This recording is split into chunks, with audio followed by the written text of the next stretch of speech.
Hi everyone, it's me Willow and welcome back to my YouTube channel. Today I'm going to be doing my February 2024 Letterboxd recap.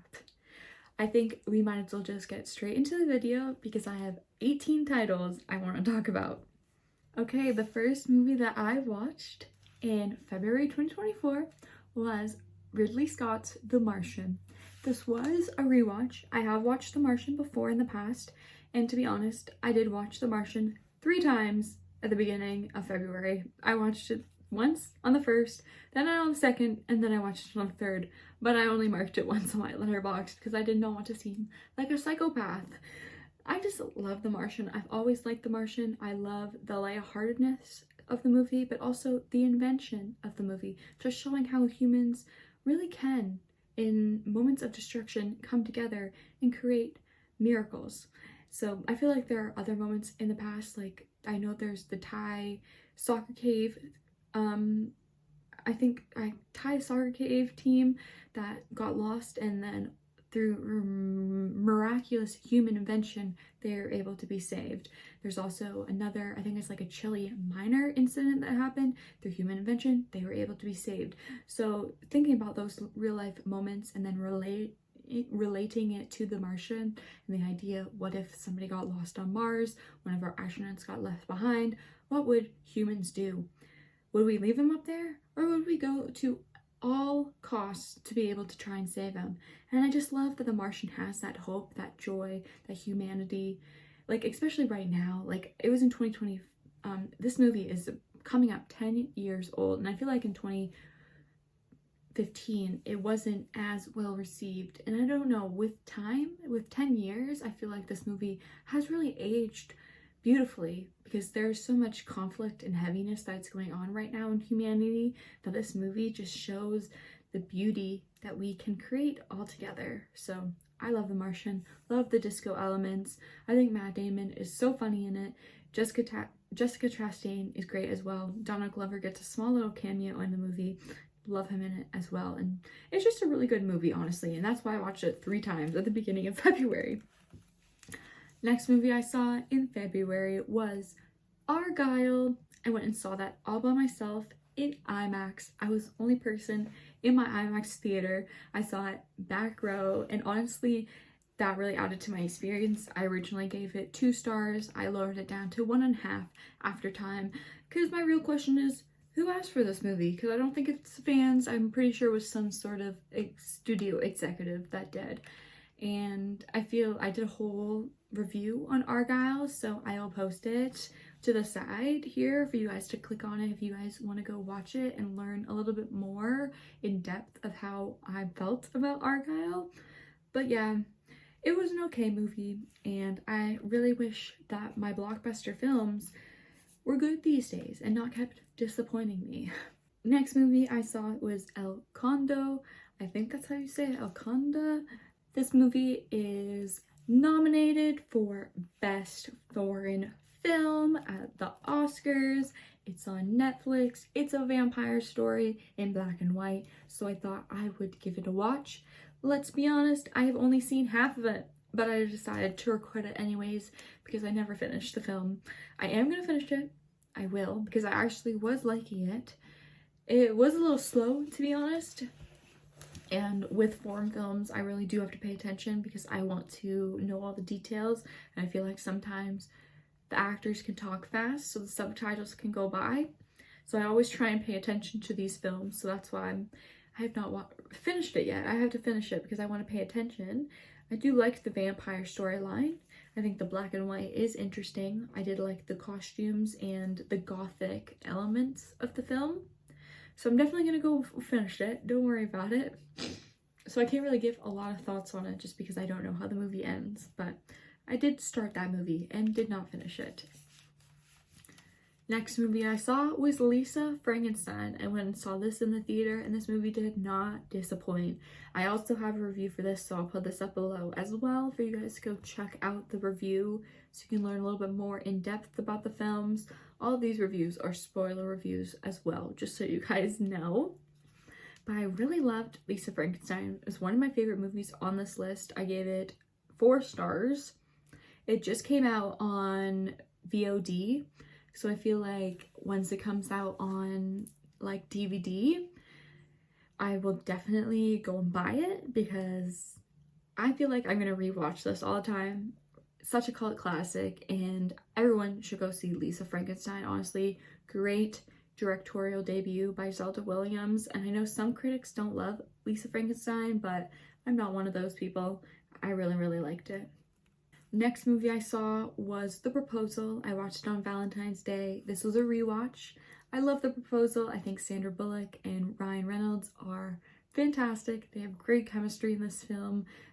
Betty White, RIP, oh my god, I just can't believe Betty White has passed.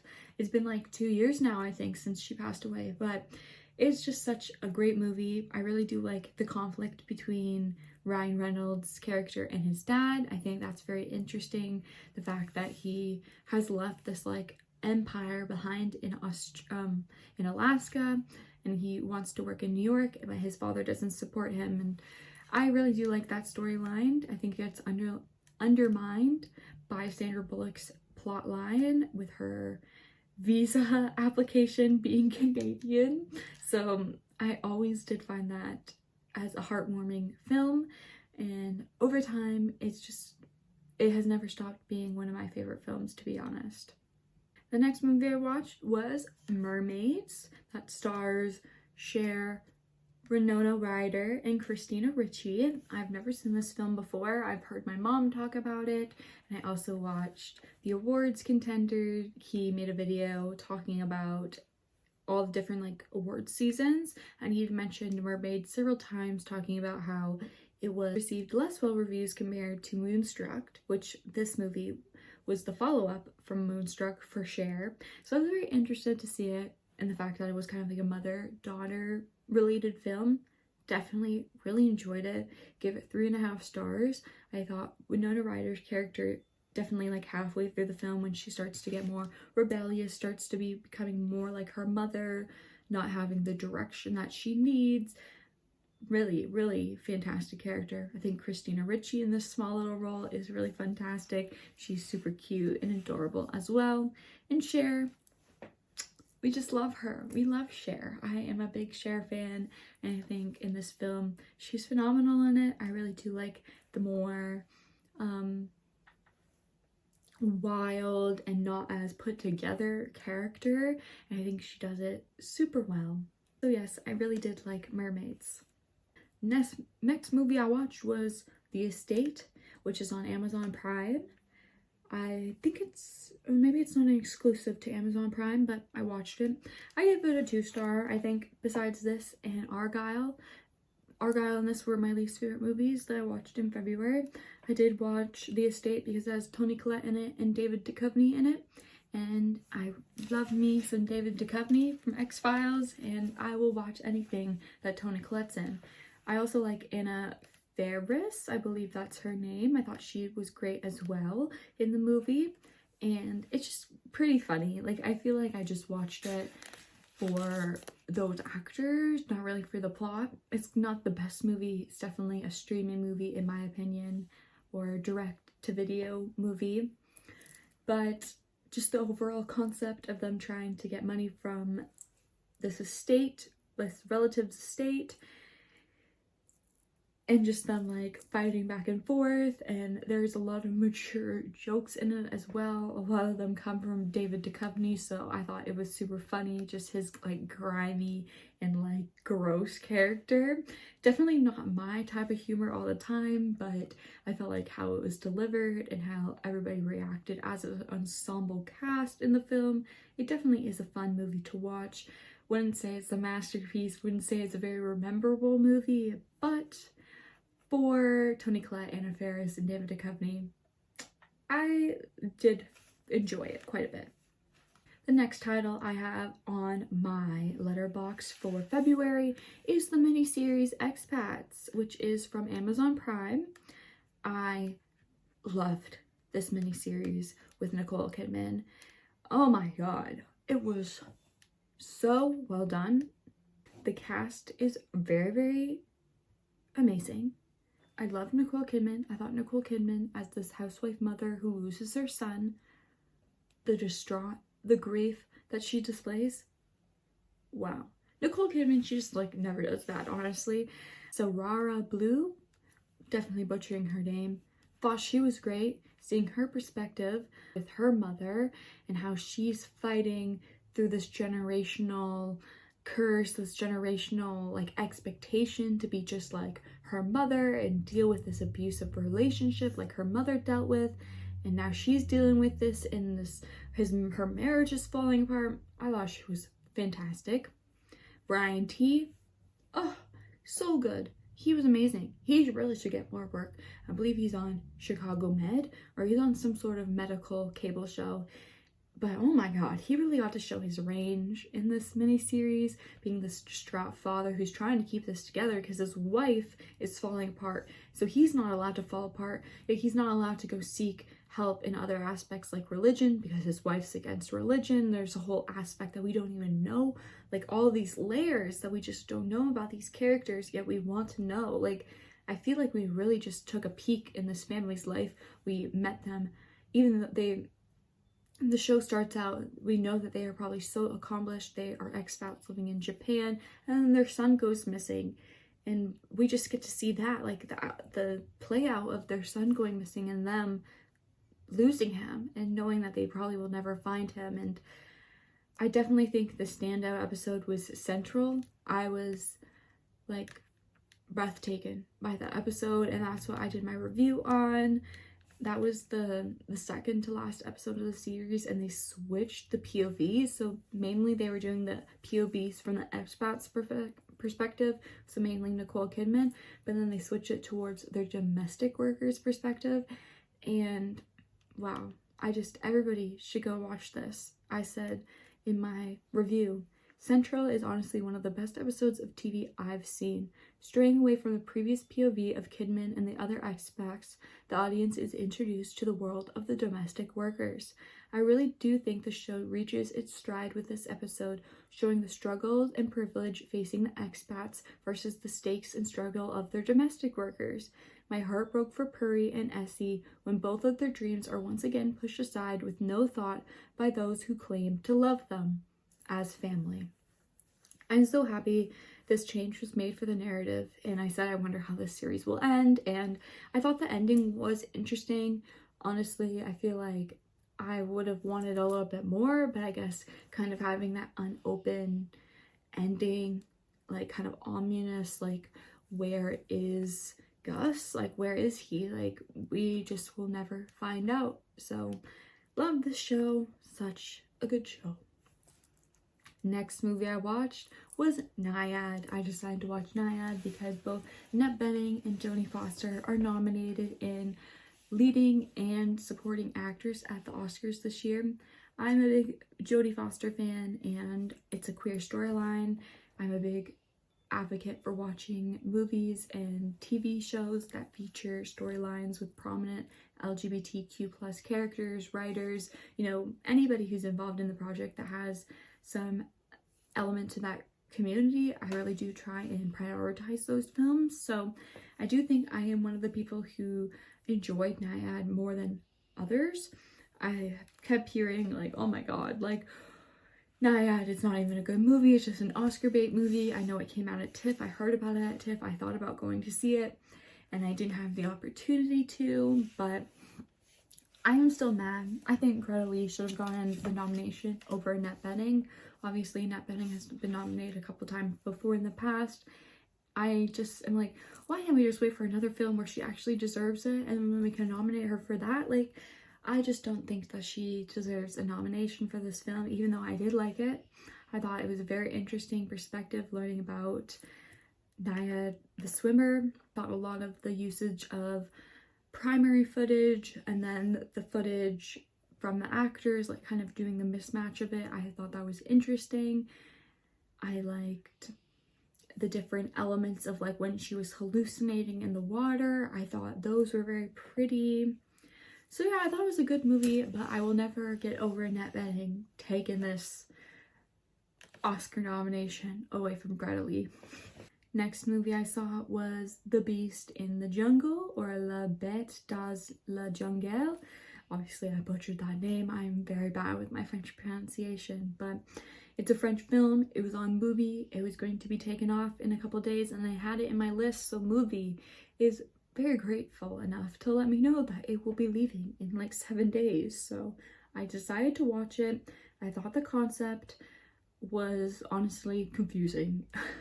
I was kind of confused by the whole film and like the pacing of it, and I was like, I know that I'm gonna find out the secret in the end, but then I didn't even really find out what the secret was. Like, obviously you kind of learn that maybe it's like humanity, like that's what the secret is, but I thought the payoff, I wanted a little bit more for the payoff for this film, and I just liked the aesthetic of the film more, to be honest. I just loved the idea of like the disco. I thought the scenes talking about AIDS was very interesting, going through that timeline as we're going from 1979 to 2004. Obviously in the nightlife in the 80s, early 90s, AIDS was a big thing, obviously humongous impact on the nightlife scene. So I think it was very interesting showing that impact, and kind of like the like witchy supernatural alien aspect I liked as well, but I did think it was kind of confusing. I do also want to highlight Tom Mercier, I think that's how you say it.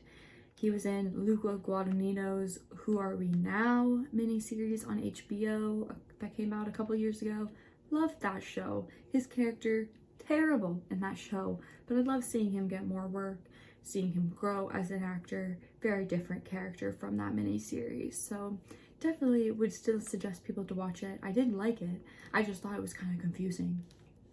I then saw Bob Marley, One Love in theater. I also have a review for that, which I'll put up here so you guys can know more spoilers for that movie.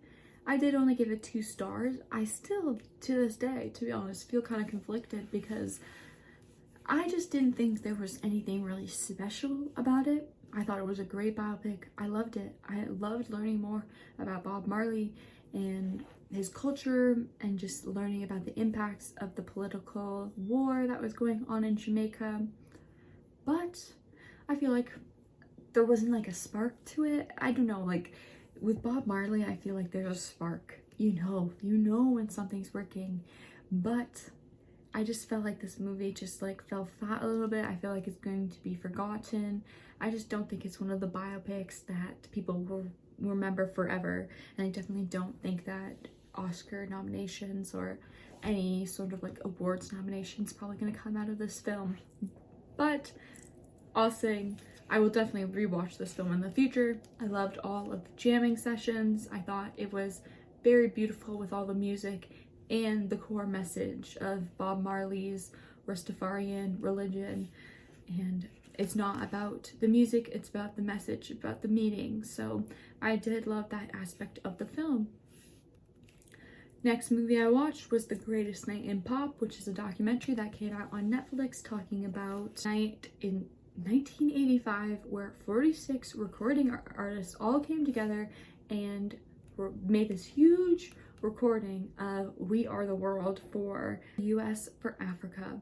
So I remember hearing this song growing up all the time, and obviously I know so many of these icons, like Lionel Richie is a big part of the film, Quincy Jones, Michael Jackson, Stevie Wonder, Diana Ross, like so many more people can be named off, like Bob Dylan. I can just list off so many. There's 46 people. Obviously things like this didn't happen back then. It doesn't happen today, especially with how the music industry has changed over the past like 30-40 years since this happened. It's crazy to see this documentary and the fact that they had all this footage from the night.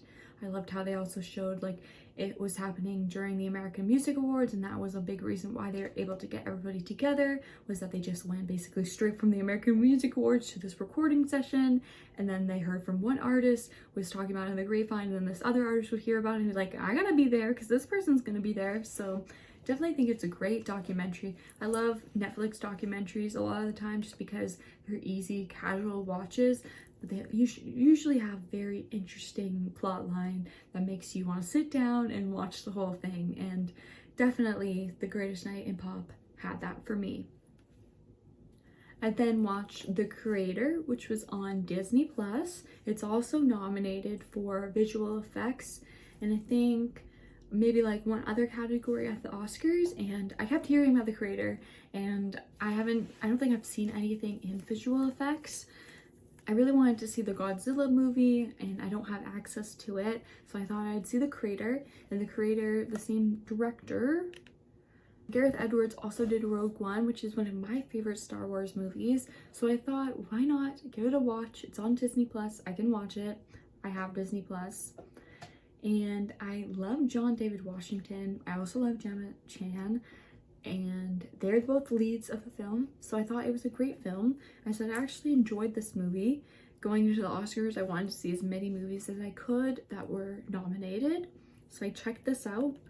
The film plot did disturb me with the AI and the idea of how we're gonna go to war between humans and the AI and like America versus New Asia. So was kind of disturbing, but I thought the world building, I thought the actor's performance, the coloring, the CGI, VFX, brilliant. So I definitely think I enjoyed this movie more than a lot of the general audience because it kind of had some mixed reviews on Letterboxd, but I'm a big sci-fi person and I like Star Wars and I like Star Trek and all the new adaptation. I feel like this definitely kind of fits into that world. Obviously Edwards did Star Wars, Rogue One, so that makes sense, but I feel like even though they kind of have similar plot lines and I don't know, like the scenery is kind of similar as well, I definitely think they are very standalone worlds, and I feel like this movie will definitely grow an audience in the future. I feel like a lot of people will find this movie and have a big heart for it. I don't know. We will see. I just think the performances from John David Washington and also the young actress Voiles? Sorry, I'm terrible at the pronunciation of these names, but both of them had great chemistry as father and daughter, and I just loved the emotion that they displayed on screen. So I am very interested to see how both of them grow as actors in the future. So despite this film being something that I really did enjoy, I do think the directing and like the visual aspect and the emotional aspect was very well done, very well performed. I do think the script could have been written a bit better. I feel like that's the one thing that lacks, is like, despite the performances being very well done, it's just they were doing what they were given, you know? I feel like it could have been written better. Next movie I saw was All of Us Strangers, another highly anticipated film I had been wanting to see for months. I almost went and saw it in theater several times. It was just going to be quite a bit of a drive to get to a theater that was playing it. So one day I just went on to Disney Plus. I think it was because of The Creator. I was on Disney Plus and I saw that they had uploaded All of Us Strangers on there, and I immediately clicked on it and I watched it. It's a short watch. It's not that long of a movie, but I just feel like it's perfect timing. It's just such a beautiful film about grief. I feel like a lot of movies that came out in 2023, 2024 are about grief, but I just think the idea of like another dimension or like the ghosts haunting you and you having that, like it's kind of like Coraline, you having that opportunity to go into this world that isn't real, but you want it to be real, you have control over it, but do you actually have control over it? Because in reality, it's actually damaging you. So I just love the different elements of it. I think Andrew Scott is just stellar. So good.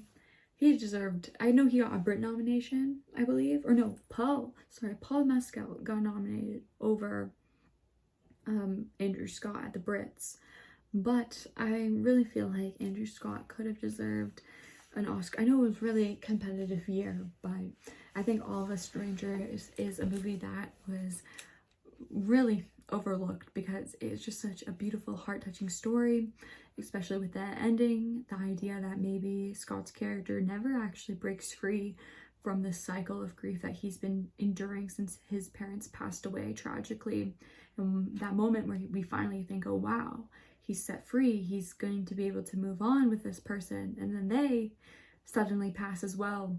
Is Andrew character locked? Like, is he stuck for the rest of eternity? And I thought that was a great ending. With you have a feeling that, yeah, he's stuck. I don't think that he is going to move on anytime soon. So great movie. I wish more people were talking about it.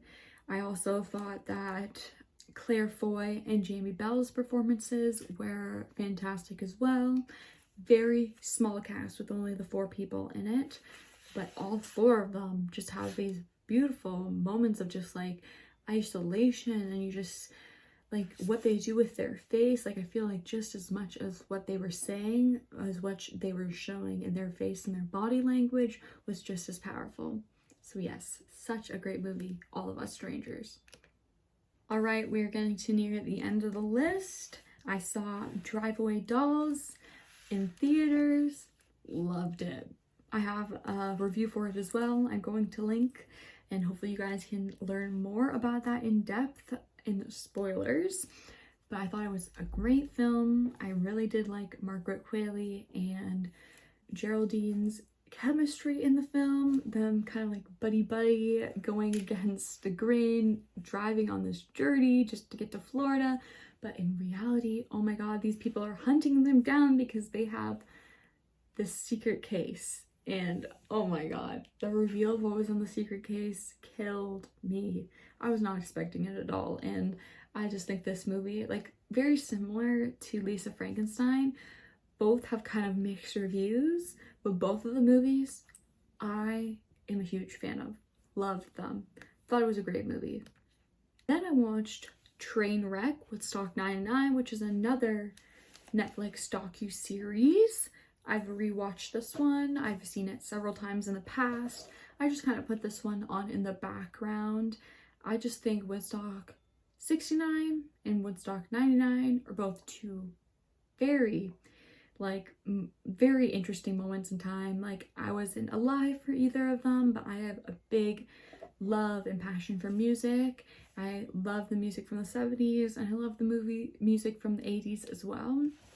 Or sorry, the 80s, 90s, which is kind of what was featured in Woodstock 99, was like the punk indie 90s music. And I just think showing like the comparison of how it was organized by the same people and how a lot of the red flags from Woodstock 69 were brought over to Woodstock 99, and how 69 had more of a message, whereas Woodstock 99 had more of a corporate greed focus on it. So it's not the best docuseries in the world, but I definitely do love it, and I always throw it on in the background. It's one of my comfort watches. All right, we are at the last 2 titles for February 2024. The second last movie I watched in February was Daughter of the Nile. This is a 1987 film from Taiwan. It was on Mubi, and it was one of the first movies that I put on my watch list on Mubi, and then Mubi told me it was going to be leaving the site. So I decided to watch it right away because I thought the cover looked very interesting with the main character with her Walkman. And I went to Taipei in 2019, and I just love Taiwan. I went to other places in Taiwan as well. I went to Tsusumi, is that how you say it? Taiwan, in New Taipei. And I went to Taipei City, and obviously Daughter of the Nile is set in Taipei City. So when I was watching it, I was just really yearning to go back. I've been wanting to go back to Taiwan for the last like maybe 2 years now.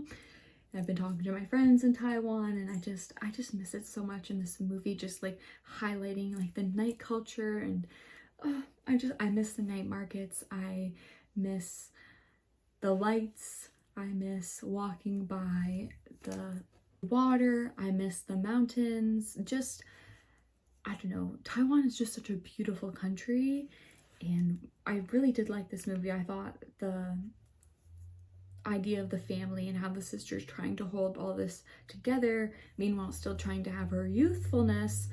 I love the juxtaposition of the nightlife, you know, how it shows a lot of youthfulness and going out to dance and drink, but then also nightlife kind of has this like grittiness and darkness to it, with her brother going out to steal, and then the threats of violence with the gangs. So yeah, it's a really good movie. I know the director is very well known. Hassano Hassin, butchered that name, I know for sure, but I know he has a lot of other movies that are more popular than Daughter of the Nile. This is the first film that I've seen of him, and I definitely will be watching more Taiwan cinema and more of this specific director's works as well. Alrighty, we are here at the end of our February 2024 Letterboxd recap. The last title that I watched in February 2024 was Suncoast. This is the written and directed debut of Laura Chin, and wow, it was a very unexpected movie. I know it came out in Sundance, I think, just this year, like in January it came out, and I'd heard a couple things. It went straight to streaming, and I love Laura Linney. Laura Linney is one of my favorite actresses. I love Woody Harrelson as well, and I know Nico Parker was just in The Last of Us for that one episode where she plays Sarah. I got a very pivotal scene that kind of like plays out the whole purpose of the whole show. So I'm very interested to see how she will grow as an actress. Obviously, she's still very young. She has the influence of her mother to help guide her. But I think she does great in this film as just a daughter, very similar to kind of like Daughter of the Nile, like this parentified character, or like glass child almost as well, and how they are not the prioritized sibling, but they're the sibling that's trying to hold everything together, meanwhile still trying to have a youthful life of their own. Like, they're just teenagers. They want to go out. They don't want to have to deal with this grief, this heaviness of their family falling apart. They just want to go out and hang out with friends. So I really think it was a great movie. Definitely a streaming movie, but still heartfelt, and I know that it was on the blacklist for a while, like the script, so it's great that it was finally able to be picked, taken out of the blacklist, and get to have a whole festival debut at Sundance, and now it's on Disney+. So I love seeing how that works in motion, and how films can be just a random script in a pile, and then one day they could become a whole feature film. So yes, that is what I watched in February 2024. I also watched some Modern Family, and I watched some X-Files as well. Those aren't on Letterboxd, but I just always like to disclose that I do watch some TV. I did watch like the SAGs, and I'm going to watch the Oscars, which will be in March. So stay tuned for the end of March for my March 2024 Letterboxd recap. But yeah, hopefully you guys enjoyed this video. Please leave a comment down below your favorite title that you watched in February 2024, or your favorite title that I mentioned in my list. Please leave a thumbs up and subscribe to my channel as well. All three of those things really help my channel to grow with all the interaction. So thank you so much for all the support, and I will see you guys in my next video. Bye!